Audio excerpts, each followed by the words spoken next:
into cybersecurity, there's a ton of content out there, and if you don't know where to start, it can be overwhelming, even paralyzing. So let's fix that. Welcome to Simply Cyber, a community of tens of thousands of aspiring and active cybersecurity professionals focused on networking, knowledge sharing, and professional development. I'm Dr. Gerald Dozier, Chief Content Creator at Simply Cyber, inviting you to get the answers to your cybersecurity problems with hundreds of cybersecurity videos answering your frequently asked questions, interviewing industry experts, and live streaming daily cyber threat briefings hosted by me. Now get the stories and insights you won't find anywhere else. Hit subscribe now and dig into all the fresh content on the channel and in the community. Nothing should stop you from launching and leveling up your cybersecurity career today.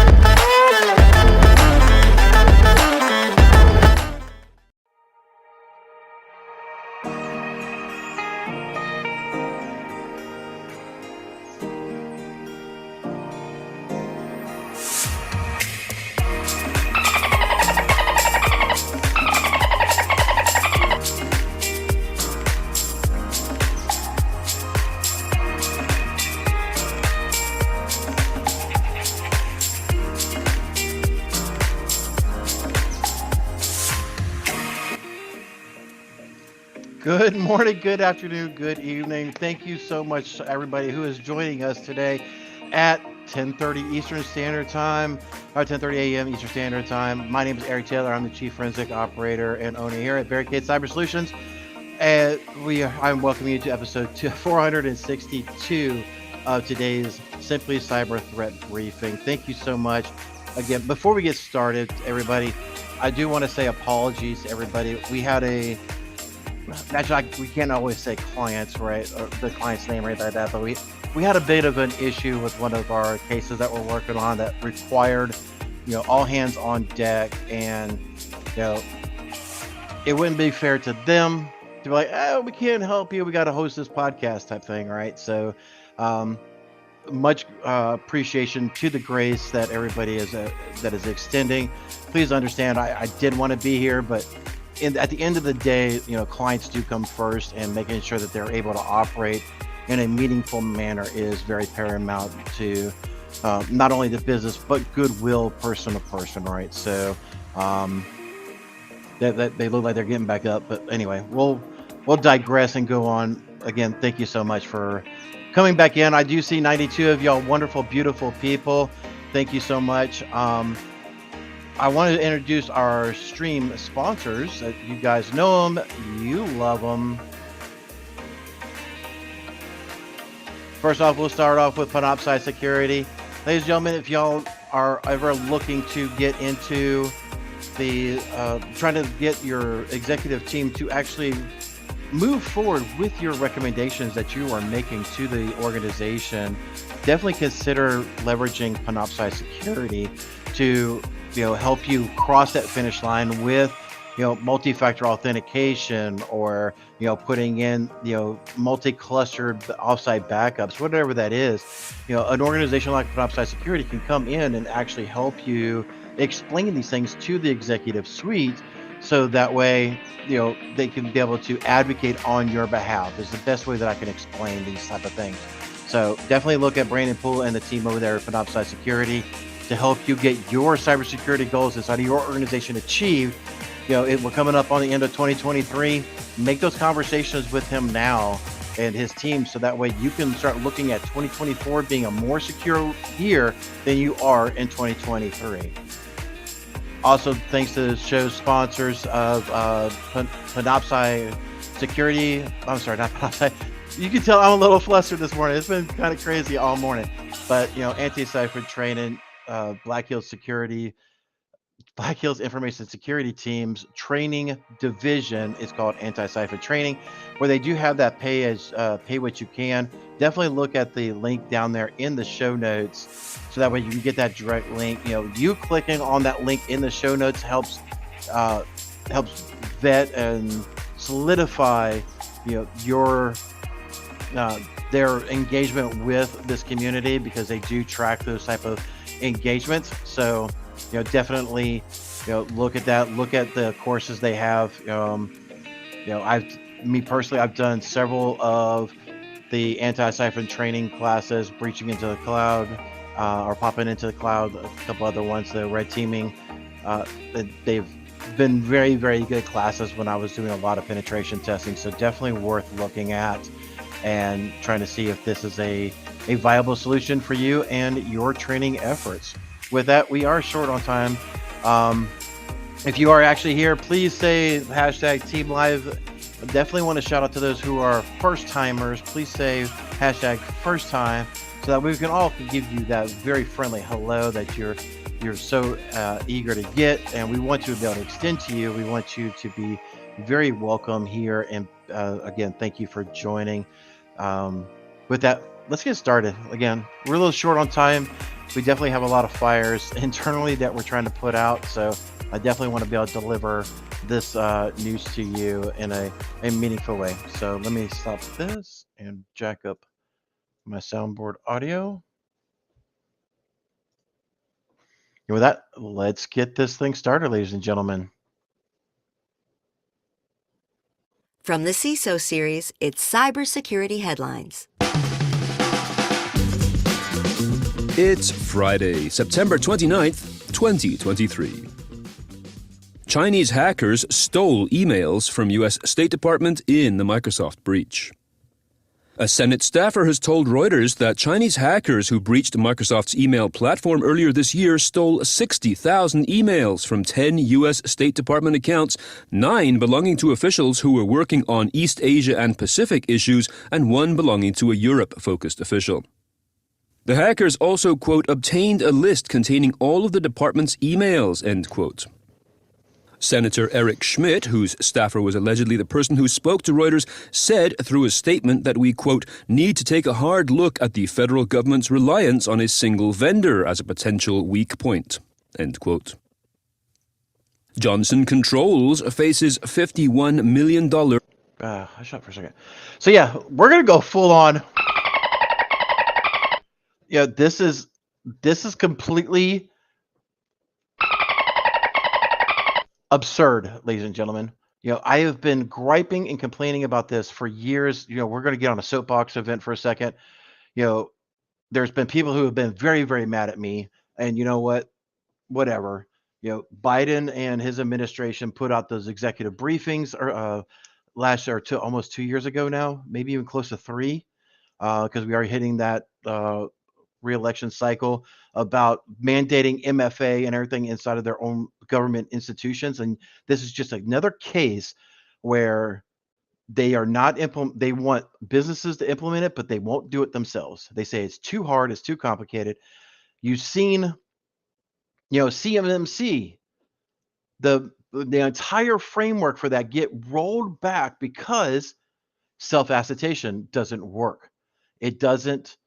I can easily say, yes, we are doing all the cybersecurity measures that you are recommending, Mr. or Mrs. Government official, and you're not really doing it. And they were complaining because they were saying, oh, it's going to take too much time. It's going to take too much energy to get these things stood up and be able to do these things.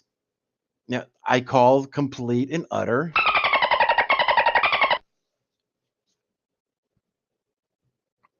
Again, we don't, this is not a show to get ultra political, and I got to be careful to make sure I don't. But when we as a country and as InfoSec and cybersecurity professionals are trying to make our environments stronger and more secure from an outside threat, it doesn't look good when your government is doing the same things that they want you to do. And I know it takes a while. I understand the government is a bigger monstrosity. It's a bigger buzz. So, when you take it in terms of business, a smaller business like Barricade Cyber, or Panoptcy Security, and some would strongly argue that even Black Hills Information Security is definitely still a small business, even though they're rapidly growing. It's easier for a smaller business to pivot.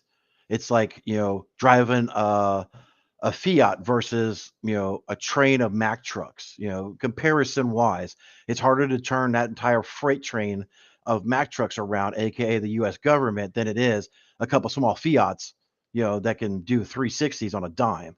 So, I understand that comparison and that analogy, but it's like, okay, I mowed my yard and I trimmed it up and, trying to increase a curb appeal, but you haven't pressure washed your house in the like past 20 years, and it looks like mold is about to grow all over, and you got vines everywhere, right? So it's kind of that same analogy, right? You're polishing up one side, but you're not taking care of the rest of your infrastructure, and this thing really, really drives me nuts. So I think if last note, I do think it's going to take us, general public, infosec and security folks, to be more public against not only internally but externally of our organizations, right? And I know there's a lot of good podcasts and stuff like that. I don't know what it looks like to be more public about, demanding others to uphold, their security posture without doing the whole name. I'm not trying to do all that. I'm not, I don't want to say, wow, look at this business over here, they're not doing it. Look, I mean, that there's always problems, right? Cybersecurity is never perfect by any means. But in this article that they stated, they're like, oh, well, maybe we could reconsider you not using one vendor. Come on, really? It's too many eggs in one basket, right? So anyway, we'll carry on. That's enough of that soapbox. Johnson Controls faces $51 million ransomware demand. The multinational company that secures industrial control systems, security equipment, fire safety and air conditioning systems is now the latest victim of a cyber attack that shut down parts of its IT systems and encrypted data. According to Bitdefender, quote, the Dark Angels ransomware group has claimed responsibility for the attack and claims to have exfiltrated over 25 terabits of data from the company. If the ransom is not paid, they threaten to publish the data on a leak site. Graham Cluley, however, points out that Dark Angels, quote, may have bitten off more than they can chew, end quote, with this attack, since many of Johnson Controls' customers use their technology to secure state and federal buildings, as well as critical infrastructure. This means, he says, the attack and potential exfiltration and publication of highly sensitive data could be considered a risk to national security. Yeah, so this one's another bad situation, right? So we've been seeing this one. So Dark Angels team is very new on the scene. They only came on at least our radar about 2 weeks ago, I think. So, and they've only got a couple of people that at the time I checked them, they only had a couple of people that were named on there that was accredited to them from self claiming these things. So that's a lot of data exfil. I'm really surprised that didn't set off some alerts, but I digress a little bit on that one. This is just not good for Johnson Controls by any means. So hopefully there's some good negotiators at play here that's working through this situation, and they could be able to at least keep some of their IP, intellectual property,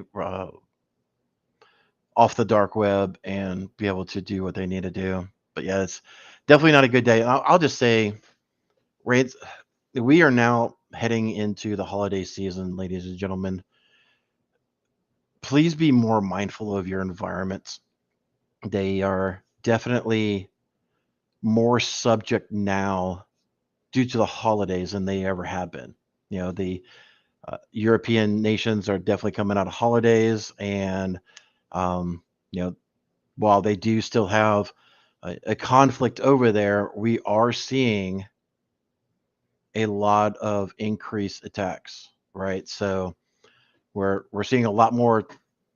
We're seeing more traffic through our Google AdWords to our landing pages in this past 2 weeks than we have seen in about 3 or 4 months. So that clearly shows that there is more folks that either one doing more research or more folks are actually getting impacted by these type of events. So I think to the latter, because it is coming up on holiday season.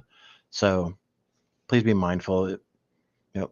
Shout out and plug to Panoptcy Security again, right? So if you've been trying to get that cybersecurity thing done, you may want to talk to them. You're again coming up on the holidays. Google fixes year's 5th Chrome zero-day. This zero-day flaw, tracked as CVE 2023-5217, is a, quote, high-severity heap buffer overflow that affects VP8 encoding in libvpx, end quote.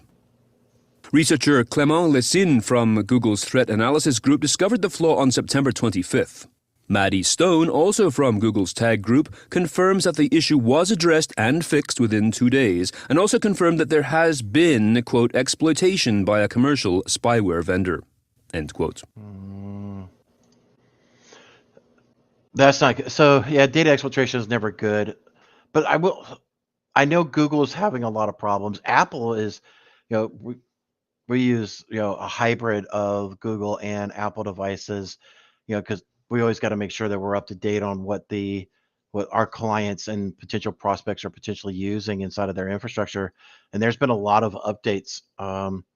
Apple just released their 17.0 ISO, or their 17.0 version, and that thing's already had 2, maybe 3 updates. Google's definitely had some problems, but the one thing you always got to remember in this, ladies and gentlemen, yes, this is a serious issue. There was a flaw. Google's clearly knows the TTPs and been able to go back and say, hey, we've seen data exfiltration because of this. So in hindsight, when you take a look at it from a 30,000-foot view, you always want to make sure that you are partnering with businesses that will support you and will be honest as much as possible with you on certainly a lot of these things. And hats off to Google. They used to have the mantra of do no evil or do no harm, and it seems like they've gotten away from that a pretty good bit over the past couple of years. But seriously, hats off to Google for quickly patching and deploying these patches. And I know Google's got a little bit of problems with their internal ecosystem. So like, for those who don't know, if you have an Android phone, if you have a Google Pixel, then you're going to get these updates right away. However, if you have an LG, a Samsung, or whatever, Google will push it to that manufacturer. They got to put it through their version of the the Android platform for that device. So make sure it works and then push it out. So if you have one of those off-brand, if you will, Android devices, you're going to be looking at, like, if memory serves me well, I haven't actually tracked it, but when I was a heavy Android user, it would be about 2 weeks to a month before you would get that security update from Samsung, LG, or any of those other third-party Android developers for your specific model. So,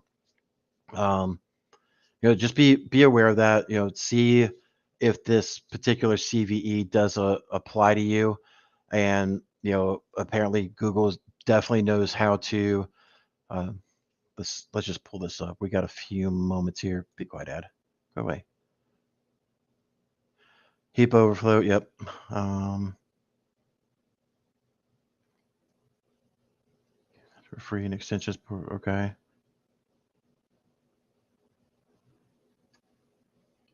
So yeah, they definitely have a log here. If you are a Google user, I'll just post that in there, and you can kind of go in there and dig that up. But yeah, definitely keep an eye on it.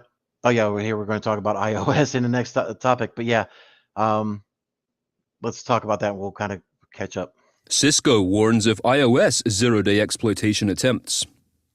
The company has announced that patches are available for a medium severity flaw in iOS and iOS XE software tracked as CVE 2023-20109.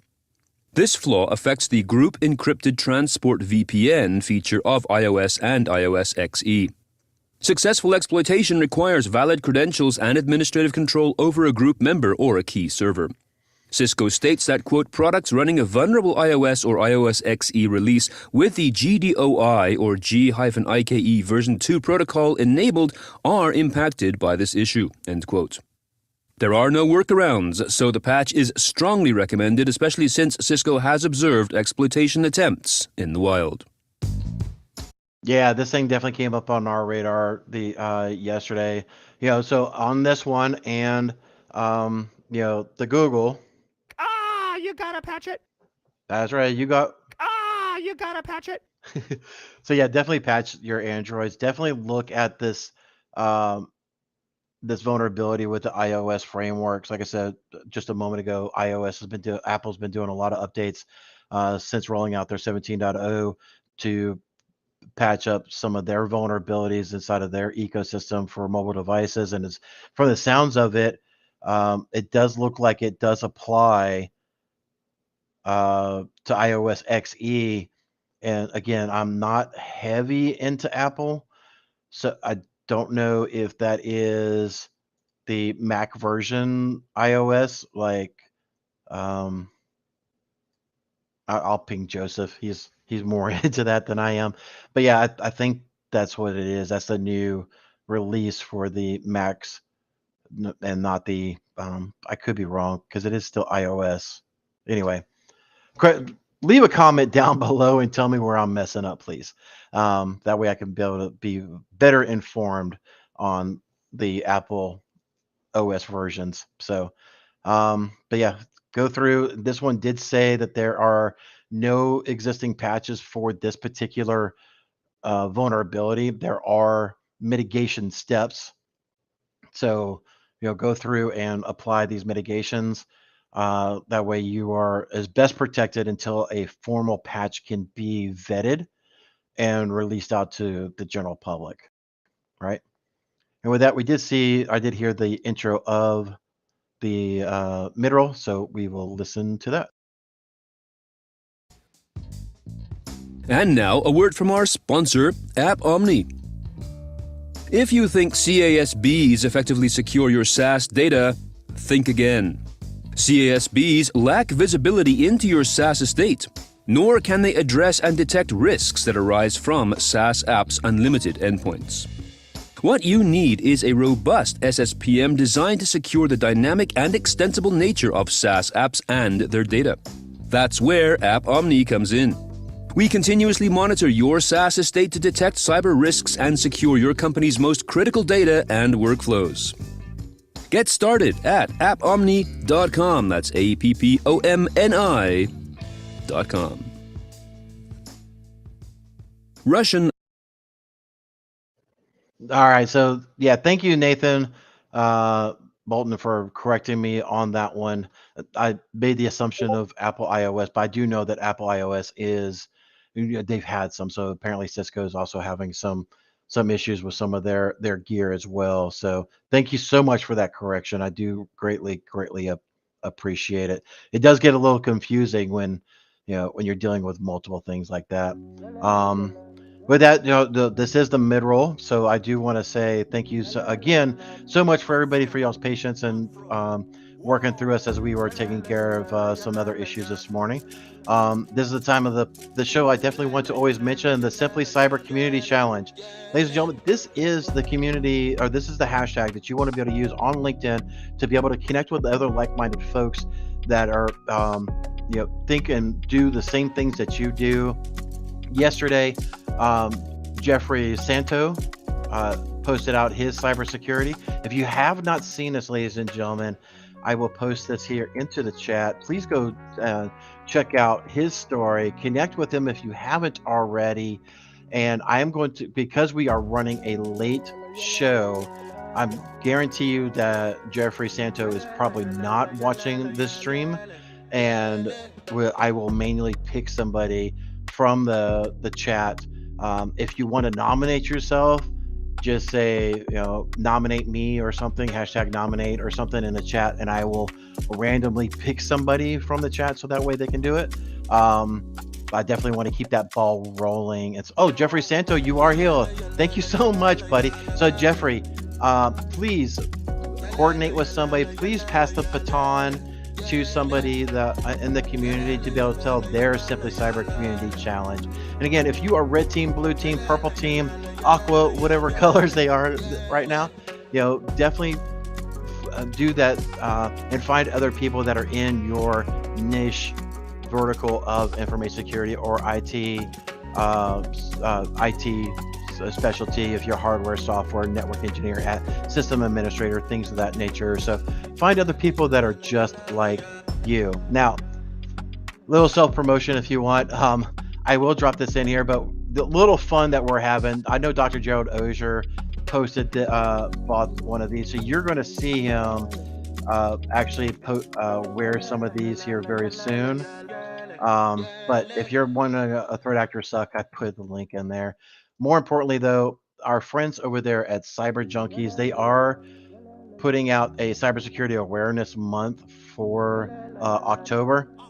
They got 31 episodes scheduled. Definitely take a look at what they're doing. They got people like John Hammond, John, again, hooked on phonics. Chris Luller, I know of Chris. Me and him have talked several times. He started. I get a lot of information from Chris. He's a very cool dude. He's always been very helpful with helping me advance our industry, because he's kind of gone through there. He started off as a small DFIR firm, grew it, got on insurance carrier panels, and essentially got acquired by an insurance company. So he's definitely someone that's been helpful for us expanding our business. So Chris, if you're watching, hey, appreciate it, buddy. One of these days we actually need to meet face to face. But anyway, I'm on October 4th. There's a ton of people who are in here that, it looks like you can be able to learn something every weekday of the month in October. And so definitely check out Cyber Junkies on LinkedIn. My episode will air on October 4th. There's a direct link if you want to watch that. And then here is the entire Cyber Junkie, so that way you can watch follow them and be able to get up to date and watch all of the videos on their LinkedIn feed. I don't know if they're going to be doing it on YouTube. David, who I've been coordinating with, he's been sending me LinkedIn stuff, so definitely follow them over there and stay up to date on everything. With that, we will get carried on with part 2, ladies and gentlemen. Flight booking system suffers cyber attack. What is being described as a massive DDoS impacted the Russian airline booking system Leonardo yesterday. The Russian state defense company Rostec claims it was carried out by, quote, foreign hackers, end quote. Rossiya Airlines, Pobeda, and Aeroflot were affected by the attack, which caused disruptions for about an hour. Responsibility for the attack is being claimed by the Ukrainian hacktivist group IT Army. This is just the latest in a long string of attacks against this flight booking system. H&R Block. Yeah, like I said, again, we try, as Dr. Jared Ozier always says, we try and do, I know he doesn't do any show prep. I do my best not to do any show prep. And clearly, as we're running late today, you can definitely see that I did not do any show prep on this one. But this is definitely an interesting situation to see a Russian booking system receive a DDoS attack.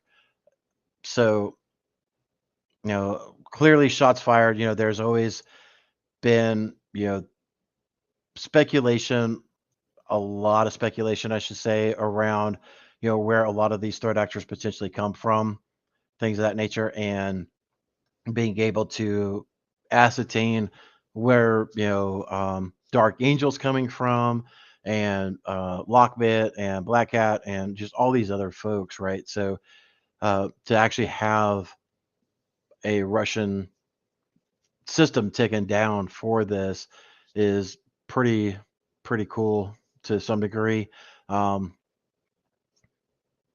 Yeah, I'm trying to make sure I phrase this again, not to be overly political. So I assume this is going to be by Ukraine that may have, did the whole quote unquote hack back, because they are going back and forth a lot. So keep an eye on that as if that's an interest. It's one of those things like you guys are over there fighting amongst yourselves. We're going to be over here securing our networks, please. So Google and Meta face RICO class action data privacy lawsuit. oh boy. This case alleges that the tax preparation firm H&R Block worked with Meta and Google to, quote, embed spyware on its website to make money from scraped tax return data, end quote. The suit alleges that this should, quote, be considered a pattern of racketeering on a massive scale, end quote, which is why it is being filed under the Racketeer Influenced and Corrupt Organizations Act, otherwise known as RICO. This is usually applied to cases dealing with organized crime. A statement from Google confirms that it has strict policies around collection of data and noted that, quote, site owners, as opposed to Google, control what information they collect, end quote. I'm going to call that last line, I'm going to call a big, massive. So, all right. Let me make sure I poise this correctly, because I'm not a massive web guy. But when you sponsor ads on the on your web page, like the Bleeping Computer is famously known for, I think they every time I host, they add another ad in their page. So if anybody has contacts over there, can you ask them to stop? That'd be nice. But anyway, I digress. The Google's ads will be displayed randomly through Ad Manager and remarketing. So like if you ever went to our website, you'll start seeing a lot of our ads pop up and stuff like that. So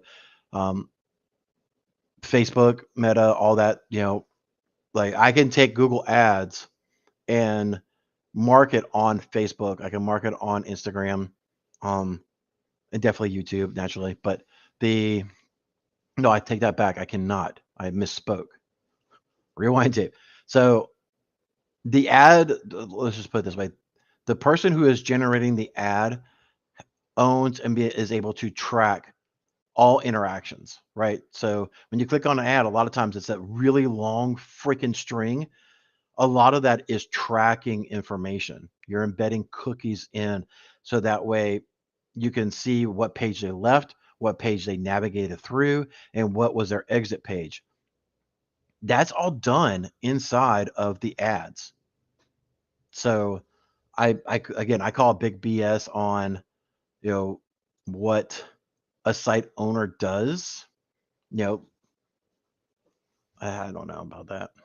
Anyway, I do like the fact, because we've always in the industry, and I know even general public will always talk about, it's like, me and my mom or me and my husband or wife or significant other were just talking about going to XYZ,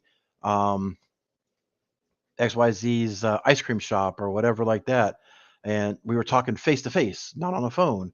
And the next thing you know, I'm seeing ads for ice cream shops on Facebook and Instagram and all these, whatever social media platform that you're on. So to see this get kicked back and, a sucker punch, if you will, to, the over evasiveness is definitely, I like it. I like it a lot. Any one of those sounders.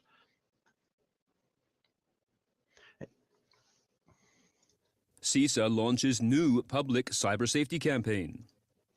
As part of its new cybersecurity awareness program, the agency has released a 60-second public service announcement aimed at the general public in an effort to get people to adopt basic cybersecurity habits. Here comes The topics Soapbox. include creating strong passwords, using a password manager, enabling MFA, and recognizing and reporting phishing and updating software. It also points to a website offering further information, tip sheets, and infographics. Links to this website and to the ad itself are available in the show notes to this episode. Folks, please forgive me. Because this is a big problem. No offense to Jen Easterly, no offense to CISA. But has anybody here actually gone to CISA's recommendations for every year for Cybersecurity Month? Honestly, have you? If you haven't, go there, check it out. Then go into Google's time machine and go back year after year after year after year. You want to know what you're going to find? The same darn thing every year. It's regurgitated. New graphics. Please put in MFA. Please use strong password. Please use a strong password or please use a password manager. At some point in time, we need to get back to the basics of cybersecurity. Right? We're getting ready to hit Cybersecurity Month in October. And I guarantee you, 99% of the freaking out there is all going to be marketing based stuff. Sign up for our sign up here to get cybersecurity tips and all this other crap. And I'm so freaking over it. I really, really am. Like, when are we as an industry, like I talked about earlier, going to get back and be more vocal to other businesses in our neighborhood, in our local community, and have open conversations about making everybody in your town more secure? You know, that's actually a good thing. Maybe a way. I was mentioning a minute ago how I didn't know how we, as InfoSec and cybersecurity professionals, can do this. You know, I know there's B-sides in a lot of towns. Maybe that's an avenue to do. Start those type of meetups there, and then take them, quarterly or whatever. Signing NDAs from business owners to business owners and CISOs and CTIOs and all these three-letter acronyms amongst each other, and have open conversations.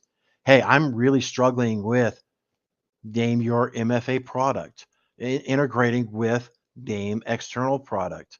And has anybody done this type of thing? And I think getting back to everybody owning and helping your local community and everybody doing this will maybe make things a little bit better. Maybe that's the way we do it. Just throwing it out as a food for thought. But I freaking hate October. I really do. Because it's the same regurgitated crap. Everybody thinks it's a freaking marketing thing. And nobody's getting better. Not a freaking person is getting better by these efforts.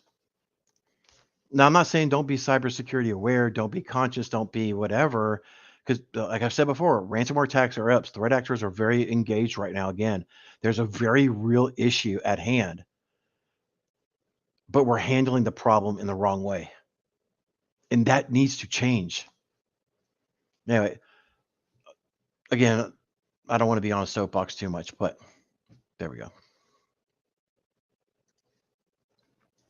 BlackTech hacking group exploits routers to target U.S. companies.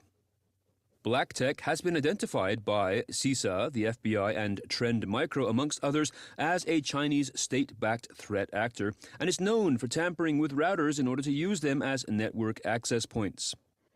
In a joint alert, U.S. and Japanese security agencies stated, quote, BlackTech has demonstrated capabilities in modifying router firmware without detection and exploiting routers' domain trust relationships to pivot from international subsidiaries to headquarters in Japan and the United States, which are the primary targets, end quote.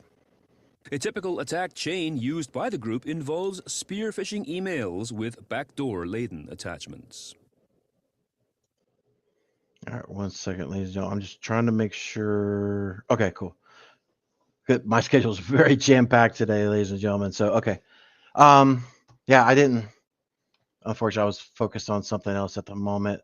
So China's Black Hat Twitter routers, US. Okay, so yeah. Which router do they say in here? Which router they're going after?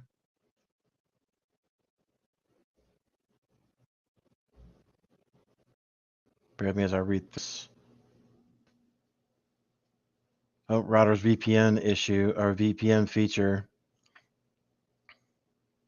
Side note, while I'm reading through this, did you know a lot of your VPNs are able to be protected with MFA?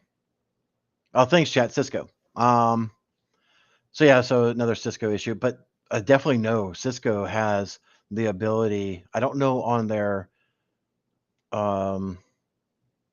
prosumer small business series, like the Meraki brand, if you can do MFA on those. I don't know too much about the Meraki brand that they acquired not too long ago, or I guess maybe a year or two ago by now. But a lot of VPNs are able to be bolted in with MFA. I do wonder how many of these VPN issues would have been mitigated by having MFA on the VPN. I know there's a lot of code exploits, RCEs, remote code exploits, buffer overflows. There's ways of breaking the MFA from doing this. So I know there's workarounds. It's a business decision to have VPN in place versus a remote access tool or a RAT like TeamViewer or AnyDesk or Screen Connect or Jump Cloud or whatever the case is, whatever that product is, right? You got to figure out business to business what is the best use case for your organization, and then kind of move forward with that, right? So again,